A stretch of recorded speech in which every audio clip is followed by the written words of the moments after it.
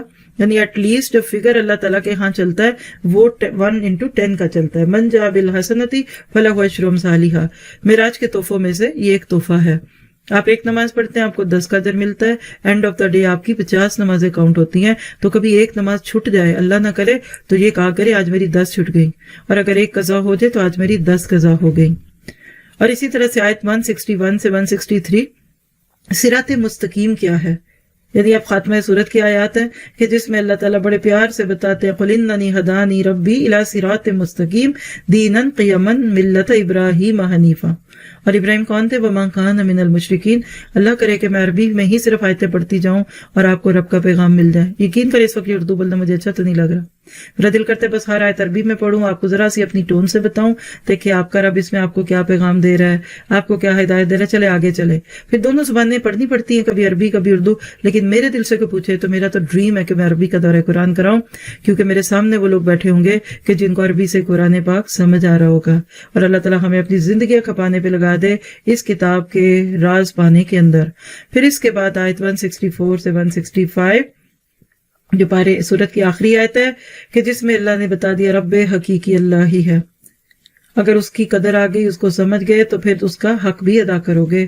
تو یہ تھی چند چیزیں جو کہ سورۃ الاعراف سے متعلق ٹاپک وائز تھی. اب چلتے ہیں چیدہ چیدہ آیتوں کے اوپر. 116 to 117، جمہوریت کی نفی، یعنی میجورٹی از ناٹ اتھارٹی. وجہ وَإِن تُطِعْ أَكْثَرَ مَنْ فِي الْأَرْضِ يُضِلُّوكَ عَنْ سَبِيلِ اللَّهِ، اور اکثر لوگ جو زمین پر آباد ہیں وہ گمراہ ہیں. اگر تم ان کا کہا مان لو گے تو تمہیں اللہ کے راستے سے گمراہ کر دیں گے. یہ محض خیال کے پیچھے چلتے اور محض اٹکل دوڑاتے ہیں. تمہارا پروردگار ان لوگوں کو خوب جانتا ہے. کن لوگوں کو خوب جانتا ہے؟ جس کے راستے سے بھٹکے ہوئے ہیں، اور ان سے بھی خوب واقف ہے جو راستے پر چل رہے ہیں. تو آج ایک بہت بڑا شوشہ جو چھوڑا جاتا ہے وہ کیا ہے کہ جو سب کرتے ہیں وہ ٹھیک ہی ہوگا نا، اتنے لوگ کرتے ہیں تو کوئی غلط ہوگا. اچھا کیا بھلا یہ خراب ہے؟ عموماً لوگ یہی باتیں کر رہے ہوتے ہیں کہ اچھا جی چونکہ زیادہ لوگ ہیں تو خراب نہیں ہوں گے، اور ساتھ ہی ایک پریشر گروپ بنا لیتے ہیں، لو بھلا اللہ اتنوں کو آگ میں ڈالے گا، لو بھلا اتنے لوگ نافرمان ہیں. تو اللہ کہتے ہیں آپ کہتے رہیے، ساری دنیا بھی اگر غلط کام کر لے تو اللہ اس کو کبھی بھی ایکسیپٹ نہیں کرے گا. پھر اسی طرح سے 122 زندہ اور مردہ کی مثال جو بھی ہم نے دیکھ بھی لی. أَوَمَنْ كَانَ مَيْتًا فَأَحْيَيْنَاهُ وَجَعَلْنَا لَهُ نُورًا يَمْشِي بِهِ فِي النَّاسِ كَمَنْ مَثَلُهُ فی الظلمات لیس بخارج منہا کذالک زین للکافرین ما کانوا یعملون. ایکسپریشنز کے ساتھ قرآن کی آیتیں پڑھا کریں. جہاں ایک بات پوری ہو جائے وہاں رک جائیں. سوچنا پڑے تو سوچئے، غور و فکر کرنا پڑے تو کیجئے. یہ جو ہم ایک رواں روی کا قرآن پڑھتے ہیں نا، اب من کا نام پتہ ہی نہیں ہوتا کہاں چلے کہاں رکے. عام زندگی میں تو ایسی اردو کوئی نہ بولے، ایسی انگلش کوئی بولے تو آپ کہیں گے ایکسکیوز می پلیز، پارڈن، ہمارا خیال کیجئے. لیکن قرآن کے ساتھ کیا معاملہ ہے؟ تو اپنے آپ سے پوچھئے کیا میرا دل زندہ، کہ میرا دل مردہ تو نہیں ہو چکا؟ اور اگر اس کتاب کو اٹھائیں گے نا تو ایک دن آئے گا ہر جگہ آپ کے چمکنے سے اجالا ہوگا. علامہ اقبال کی دعا یہی تھی. پھر اسی طرح دیکھیں آیت 145، حرام چیزیں کیا ہیں؟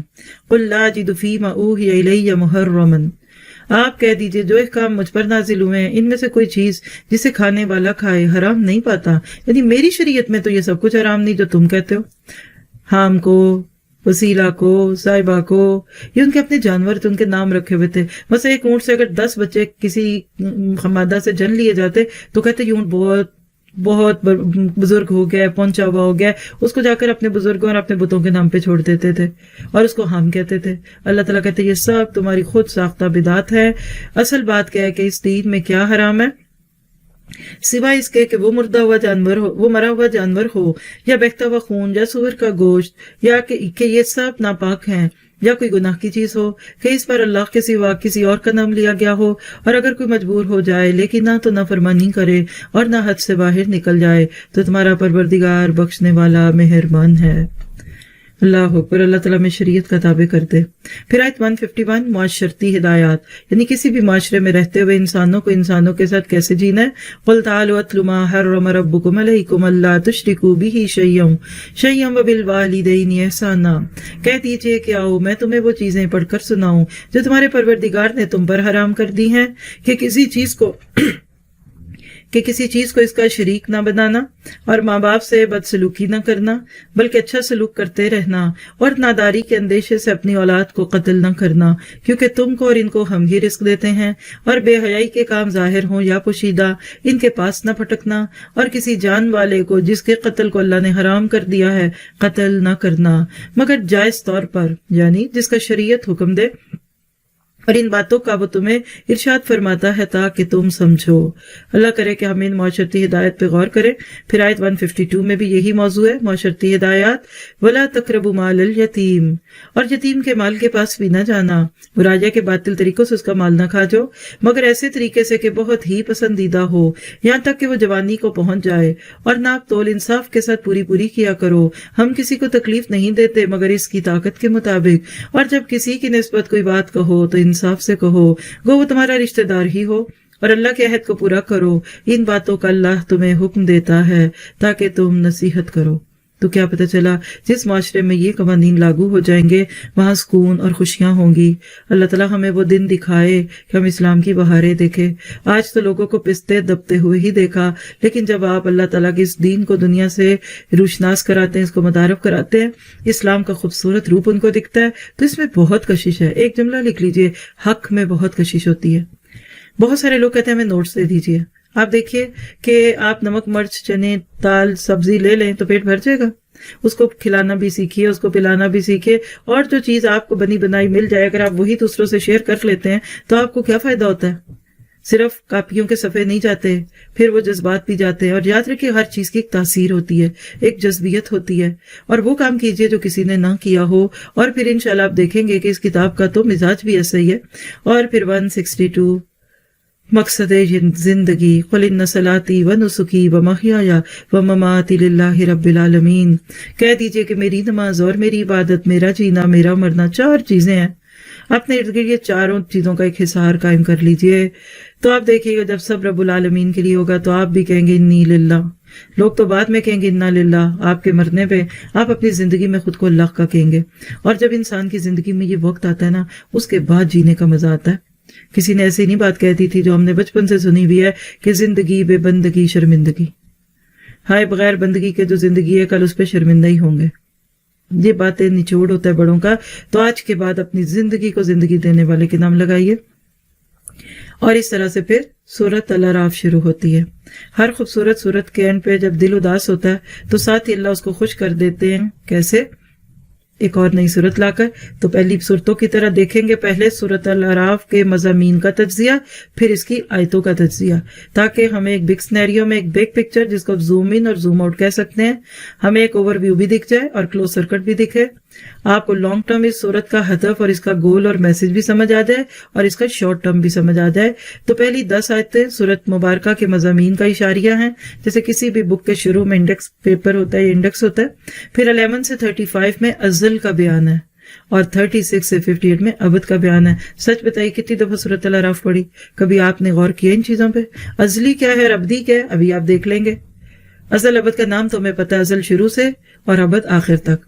پھر اسی طرح 59 سے 141 تک کہہ لیجئے جو کہ پوری ہمیں 6 قوموں کی داستانیں ملتی ہیں۔ وہ قومیں جو اپنے نبیوں کے منہ لگیں اور انہوں نے اللہ کے وہ قومیں جنہوں نے نبیوں کی ناقدری کی اور اپنی گستاخیاں اپنے نبیوں کے ساتھ اس طرح روا رکھی کہ اللہ نے ان کو خس و خاشاک کی طرح تباہ کر دیا۔ پھر اسی طرح 142 سے 174 میں تاریخ بنی اسرائیل کے اہم واقعات ہیں۔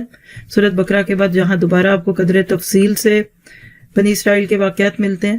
پھر 172 سے 179 میں ازل، ابد اور درمیانی عرصے کے واقعات، یعنی دنیا کا ماضی، دنیا کا مستقبل اور آج ماضی، حال اور مستقبل کے واقعات ہیں۔ پھر 180 سے 206 عبرت اور موعظت۔ کیا پتہ چلا؟ یہ صورت اپنے اندر بہت کچھ لیتی ہے۔ تو آئیے ذرا اس کی آیتوں کو اب کلوز سرکٹ میں ٹاپک وائز ہلکا ہلکا سمجھتے ہیں۔ پہلی چیز آیت 1 سے 10 سورت مبارکہ کے مضامین کا اشاریہ ہے، یعنی اللہ تعالیٰ اپنے نبی کو حروف مقطعات کے بعد جو بات کہتے ہیں وہ کیا؟ کتاب انزل الیک فلا یکن فی صدرک حرج منہ لتنذر بہ وذکری للمؤمنین۔ یہ وہ کتاب ہے جو ہم نے آپ کی طرف نازل کی، بس اپنے دل میں اس سے تنگی محسوس نہ کیجیے کہ اس کے ذریعے لوگوں کو ڈرائیں، اور یہ تو نصیحت ایمان والوں کے لیے۔ تو یہ قرآن حرج نہیں، کانٹا نہیں، بوجھ نہیں ہے۔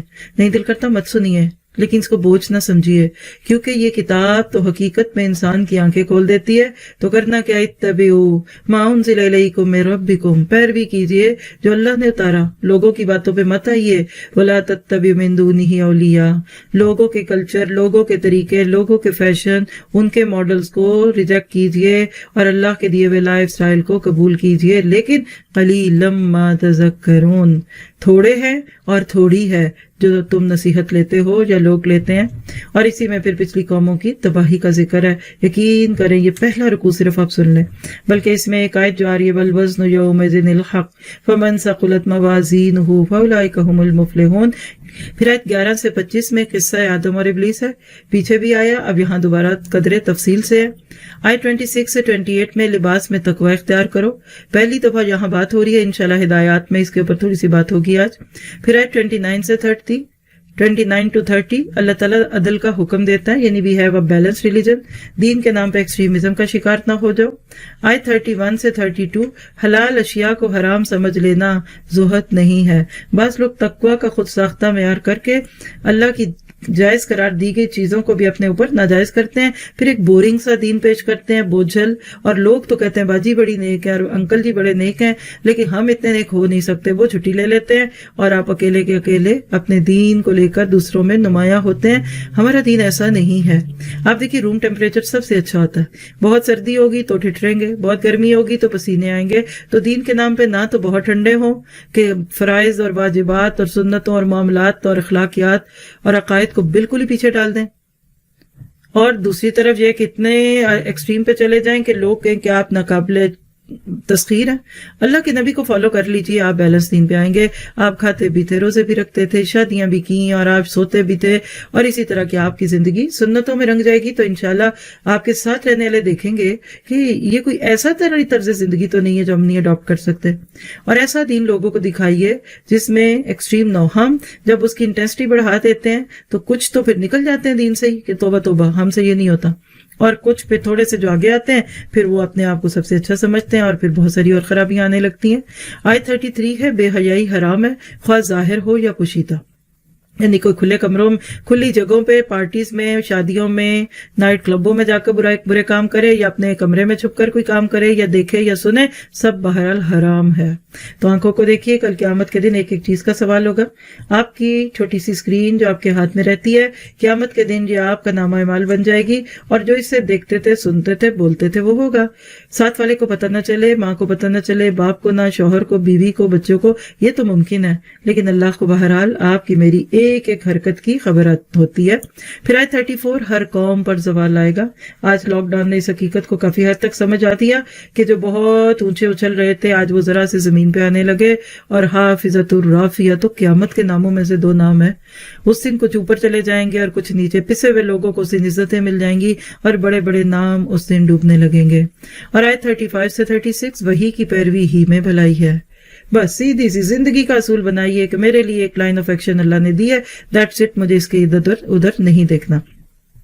پھر 37 سے 39، دنیا اور آخرت کا برا انجام، یعنی دنیا میں کس کا برا ہوگا اور آخرت میں کس کا برا ہوگا، کون کہاں جا کے گرے گا، کون کدھر ٹوٹا، کون کدھر گرنا۔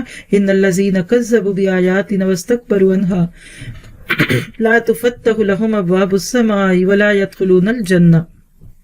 تو انجام ہی اصل چیز ہوتی ہے، اس سے پہلے کے مراحل تو ابھی بیچ راستے کے ہیں۔ تو دعا کیجئے مرتے دم تک خیر پہ رہیں، اگر آج نیکی کر رہے ہیں، اور اگر ابھی تک نیکی کا شوق نہیں تو اللہ مرنے سے پہلے توبہ کی توفیق دے دینا۔ پھر آیت 40 سے 41، اللہ تعالیٰ کی آیات کو جھٹلانے والے کبھی جنت میں داخل نہ ہوں گے، یعنی جیسے اونٹ کا سوئی کے ناکے سے نکلنا اور گزرنا ممکن نہیں، اسی طرح سے لوگوں کا جنت میں جانا ممکن نہیں ہے۔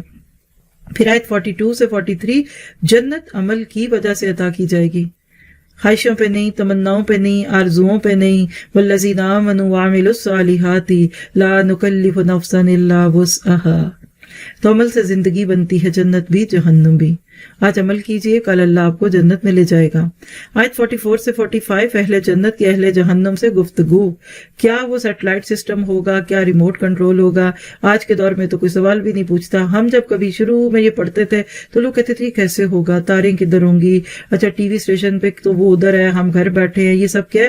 آج کی دنیا اتنی اسمارٹ ہو گئی، اسمارٹ فونز نے ان کو کچھ زیادہ اسمارٹ کر دیا، وہاں اوپر سے نیچے والوں کو اللہ تعالیٰ ایک دوسرے سے جوڑ دے، کیا بڑی بات ہے۔ آپ ہزاروں میل دور بیٹھے اس وقت نہیں سن رہے، جب کبھی صبح دورہ قرآن ہوتا ہے تو بعض آئی ڈیز سے پتہ چل جاتا ہے، کوئی یورپ کا ہے، کوئی مطلب ایسٹ اینڈ ویسٹ، ہر جگہ۔ ایون اب دیکھیے کہ نیدرلینڈ، نیوزی لینڈ، افریقہ اور سری لنکا، آپ کو کئی جگہ کی آئی ڈیز دکھتی ہیں۔ حیرت ہوتی ہے کہ اللہ، ان ملکوں میں کسی کو اردو بھی سمجھ آتی ہوگی، تو اللہ تعالیٰ دنیا میں یہ کرواتا ہے تو وہاں کیوں نہ ہوگا۔ پھر اسی طرح 46 سے 49، اصحاب اعراف کا تذکرہ، جن کے نام پہ یہ صورت ہے، اور ان کے اوپر انسان کو بہت ہی زیادہ رحم آتا ہے کہ بالکل بیچ میں کھڑے ہیں، آتے جاتے ان کو دیکھ رہے ہیں، اور کسی ایک نیکی کی کمی کی وجہ سے، یا نیکیاں بھی بہت ہے لیکن ایک حرام کام تھا، غلط چیز تھی، تو ان کے پوسٹ پون ریزلٹ ہے، یعنی یہ جنت اور جہنم کے بیچ میں روک لیے جاتے ہیں۔ ونادى اصحاب الجنت اصحاب النار کے بعد ایسے لوگوں کا تذکرہ کر دیا، وبینہما حجاب وللآراف رجال یعرفون کلا بسیماہم، وہاں یہ لوگ ایک دوسرے کو چہروں سے پہچان رہے ہوں گے۔ پھر اس کے بعد 50 سے 53، اہل جہنم کے اہل جنت سے گفتگو، اور آیت 54، حقیقی رب اللہ ہی ہے۔ اللہ تعالیٰ نے جو دنیا بنا دی اسی کے اوپر قیاس کر کے دیکھ لو کہ پھر آخرت میں کیا کچھ اور نہیں دکھنے والا۔ اور آیت 55 سے 56 دعا کے آداب ہیں، کیسے اللہ تعالیٰ کو پکارو، وَدْعُوا رَبَّكُمْ تَضَرُّعًا وَخُفْيًا إِنَّهُ لَا يُحِبُّ الْمُعْتَدِينَ۔ پھر اس کے بعد 57 سے 58 بارش میں ہدایت کا سامان ہے۔ بارش مردہ زمین کو زندہ کرتی ہے، قرآن کی بارش بھی دلوں پہ پڑتی ہے تو ہدایت کے پودے اگتے ہیں۔ پھر آیت 59 سے 64 قوم نوح کی داستان، 65 سے 72 قوم عاد کی داستان، اور 73 سے 79 قوم سمود کی داستان، اور 80 سے 84 قوم لوط کی داستان، اور آیت 85 سے 93 جو کہ اگلے پارے کے اندر جا کے بات پوری ہوتی ہے، یہاں قوم شعیب کی داستان ہے۔ تو کیا پتہ چلا کہ اللہ تعالیٰ نے اس صورت کے اندر کیا کچھ رکھ دیا، اور ان سب چیزوں کو انسان جب پڑھتا پڑھاتا ہے، سنتا سناتا ہے تو اس کو اپنے رب پر پیار آ جاتا ہے۔ تو یہ تھی آیات۔ اب چلتے ہیں چند بنیادی ہدایات پر، آپ کے میرے لیے things to remember, things to do, point of actions, کہ اس پورے پارے میں اگر یہ چند آیتیں بھی ہلکی ہلکی تفسیر سے سمجھ لی جائیں اور نوٹ کر لیا جائے کہ بعد میں ہم اس کو ڈیٹیل تفسیر میں سمجھیں گے تو انشاءاللہ حق ادا ہوگا انشاءاللہ. تو سب سے پہلے دیکھیے آیت نمبر 6. ہر ایک کو جواب دینا ہے. اللہ کے ہاں جب جائیں گے نا تو کیو اے سیشن تو ہر ایک کا ہی ہوگا. فَلَنَسْأَلَنَّ الَّذِينَ أُرْسِلَ إِلَيْهِمْ فَلَنَسْأَلَنَّ الَّذِينَ أُرْسِلَ إِلَيْهِمْ وَلَنَسْأَلَنَّ الْمُرْسَلِينَ. تو جن لوگوں کی طرف پیغمبر بھیجے گئے ہم ان سے بھی سوال کریں گے اور پیغمبروں سے بھی پوچھیں گے. جی جب انبیاء کرام کو نہیں چھوڑا جائے گا تو ان کی امتوں کا کیا حال ہوگا. تو اپنے آپ کو یقین دلائیے کل مجھ سے بھی باز پرس ہوگی اور دعا کیجئے کہ اللہم سلم اللہم سلم. پھر آیت 8 to 9 اعمال کا حساب برحق ہے.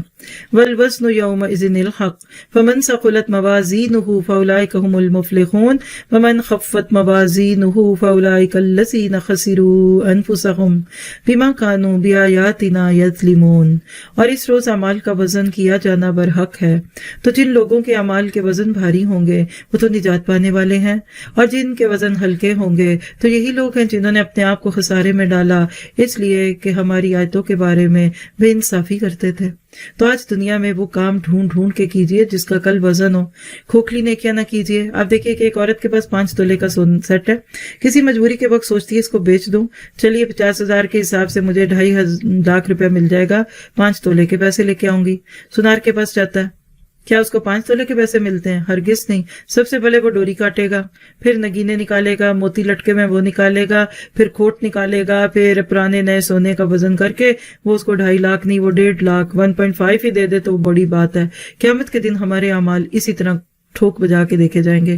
اخلاص ہے کہ ریا ہے, دکھاوا ہے کہ نہیں, لوگوں کو واقعی لوگوں کا ڈر تھا یا صرف اب اپنی شوق پورے کرنے کے لیے.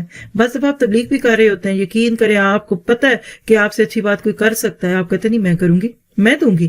اور ہم بعض دفعہ وہ چیز چھپا لیتے ہیں جو ہماری اپنی موٹیویشن کا ذریعہ بنتی ہے, حالانکہ آپ کو اس حدیث پہ یقین ہے من دال علی الخیر کفاعلہ, جس نے کسی کو کسی اچھی چیز کی طرف ڈال دیا, ریکمنڈیشن کر دی اور اس کو کر کے اس نے وہ کام کیا تو اس کو بھی اسی کا درجہ مل جائے گا. تو بعض دفعہ ہم خود نیکیاں کرنے میں خوشی محسوس کرتے ہیں, حالانکہ زیادہ بھاری نیکی یہ ہوتی ہے کہ دوسروں کو بہترین چیز پیش کی جائے.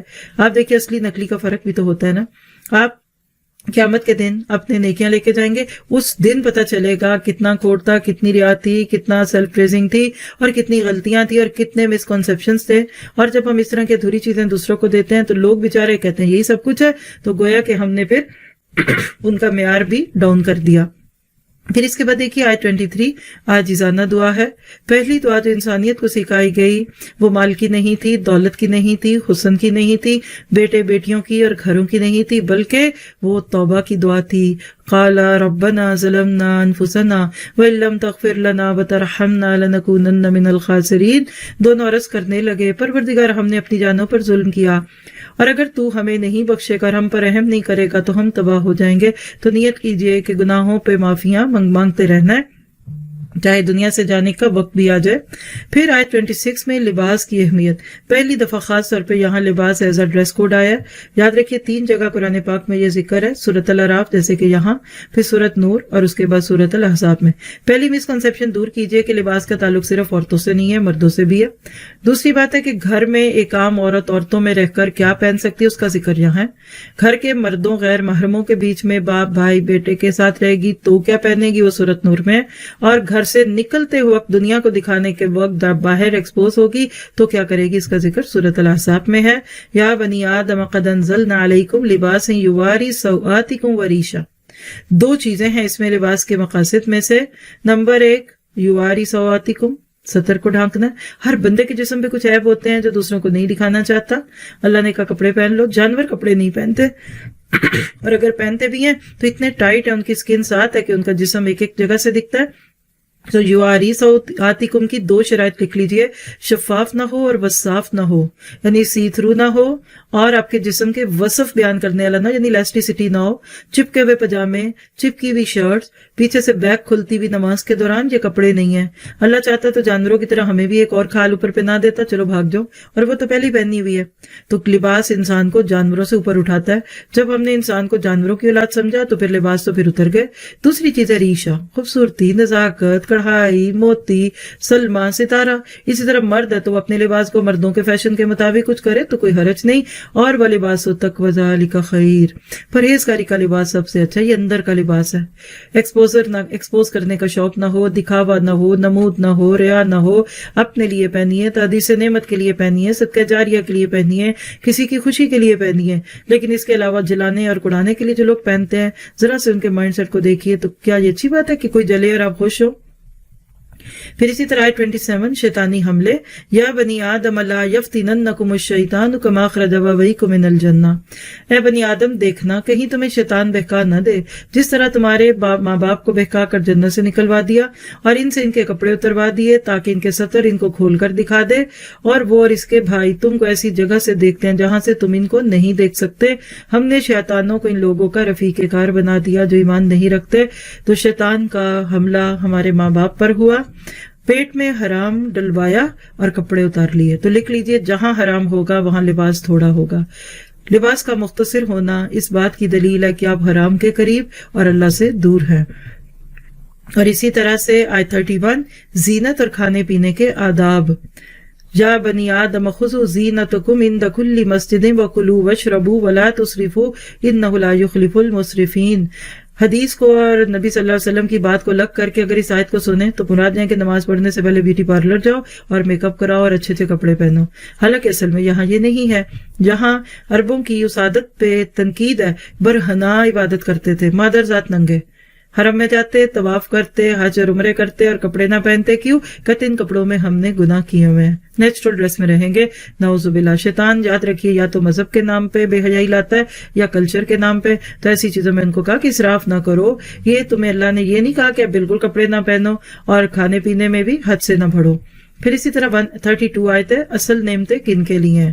قل من حرم زینت اللہ التی اخرج لعبادہ۔ ایسے لگتا ہے کہ ایک جوش کا انداز ہے، پوچھو ان سے کون ہے جو زینت اور آرائش اور کھانے پینے کی پاکیزہ چیزیں جو اللہ نے اپنے بندوں کے لیے پیدا کی ہیں ان کو حرام کرے؟ اللہ کو غصہ آتا ہے حلال کو حرام کرنے میں۔ دیکھیے اللہ نے اگر دنیا کا دسترخوان سجایا تو کس کے لیے؟ لوگ کہتے ہیں نہیں انگور وہ تو جنت میں ہی کھائیں گے، اور انار اتنا مہنگا پھل، توبہ توبہ ہم تو آخرت میں کھائیں گے۔ تو دنیا کے اناروں اور انگوروں سے پھر کیا ہوگا؟ شراب بنے گی؟ کھائیے پیے، دوسروں کو بھی کھلائیے، بیماروں کو بھی دیجیے، گھر کے ملازمین کو بھی دیجیے۔ تو کھائیے بھی پیے بھی، اپنی حیثیت کے مطابق دنیا میں فائدہ اٹھائیے۔ وَلَا تَنْسَ نَصِيبَكَ مِنَ الدُّنْيَا، تو انشاءاللہ یہ نعمتیں آپ کے حق میں حجت ہوں گی۔ اور آیت 43 اہل جنت کا حمد کا ترانہ۔ اللہ اکبر، ساری زندگی بندہ مومن اپنے دل کو پاک کرتا ہے گندے جذبات سے اور زبان پہ لفظ ہوتے ہیں الحمدللہ رب العالمین۔ اللہ تعالیٰ جنت میں جانے کے بعد یہ 2 نعمتیں کیسے عطا کرے گا؟ وَنَزَعْنَا مَا فِي صُدُورِهِم مِّن غِلٍّ تَجْرِي مِن تَحْتِهِمُ الْأَنْهَارُ، اور جو کینے ان کے دلوں میں ہوں گے ہم سب نکال ڈالیں گے۔ آج ہی نکال دیجئے کینہ، بغض، انیمیٹی، حسد، نیگیٹیوٹی، دوسروں کے بارے میں برا سوچنا۔ دیکھیے آپ کی دنیا کیسے جنت ہوگی، اور ان کے محلات کے نیچے نہریں بہ رہی ہوں گی، اور جنتی جنت میں جانے کے بعد جو کلام کرے گا، زبان پہ جو ترانہ ہے وہ وَقَالُوا الْحَمْدُ لِلَّهِ الَّذِي هَدَانَا لِهَذَا، اللہ کا شکر ہے کہ جس نے ہمیں یہاں کا راستہ دکھایا۔ وَمَا كُنَّا لِنَهْتَدِيَ لَوْلَا أَنْ هَدَانَا اللَّهُ، اور اگر اللہ ہمیں راستہ نہ دکھاتا تو ہم راستہ نہ پا سکتے تھے۔ سچ کہیے، آج قرآن سامنے ہے، آپ کے بھی اور میرے بھی۔ اگر اللہ اس وقت قرآن کی جگہ کوئی گیتا، کوئی بائبل، کوئی راما، کوئی کرشنا، کوئی اور چیزیں، کوئی فکشن کی بات، کوئی ڈائجسٹ، کوئی ہفتہ کیسا گزرے گا اگر آپ کے سامنے ہوتا تو کیا بنتا؟ تو اس کلام کی نعمت کو الحمدللہ کہہ کر لیا کرے، بسم اللہ پڑھ کر لیں۔ اللہ تعالیٰ ایسے لوگوں کو پھر جنت میں جا کر بھی یہ بات یاد رکھوائیں گے۔ بے شک ہمارے پروردگار کے رسول حق بات لے کر آئے تھے، اور اس روز منادی کر دی جائے گی کہ تم ان اعمال کے بدلے میں جو دنیا میں کرتے تھے اس جنت کے وارث بنا دیے گئے ہو۔ اور آگے پھر نافرمانوں کا انجام 50 سے 51، ایک طرف جنت ایک طرف جہنم۔ وَنَادَى أَصْحَابُ النَّارِ أَصْحَابَ الْجَنَّةِ أَنْ أَفِيضُوا عَلَيْنَا مِنَ الْمَاءِ أَوْ مِمَّا رَزَقَكُمُ اللَّهُ، اور دوست کی جنتیوں سے کہیں گے کسی قدر ہم پر پانی بہاؤ، یا جو رزق اللہ نے تم کو دیا ہے اس میں سے کچھ ہمیں دے دو۔ دیکھیں دنیا میں اللہ کے حرام کردہ سے رک گئے ہوتے تو آج دوسروں کو دینے والے ہوتے۔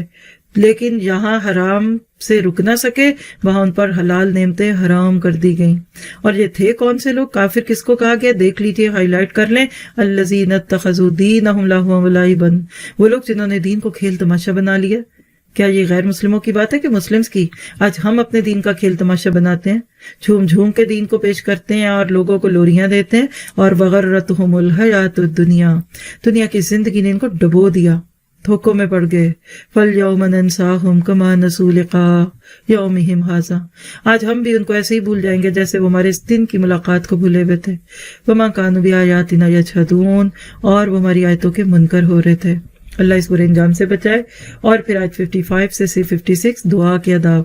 دھمکیاں نہ دیجیے، گانوں کی طرح دعائیں نہ پڑھیے، روب نہ ڈالیے، مجمع کو رلانے کے لیے دعائیں مانگنا یہ صحابہ کا عمل نہیں تھا، یہ دکھاوا ہے۔ دعا تو کیا ہے، ادعوا ربکم تضرعا وخفیا، چپکے سے پکارو، آجزی سے پکارو۔ کسی سے مانگنا ہو تو دوسروں کے بیچ میں مانگتے ہیں یا اکیلے میں؟ بیوی شوہر سے اس کے دوست کے سامنے مانگے گی، بچہ باپ سے اکیلے میں مانگے گا یا پارٹی میں جا کر مانگے گا؟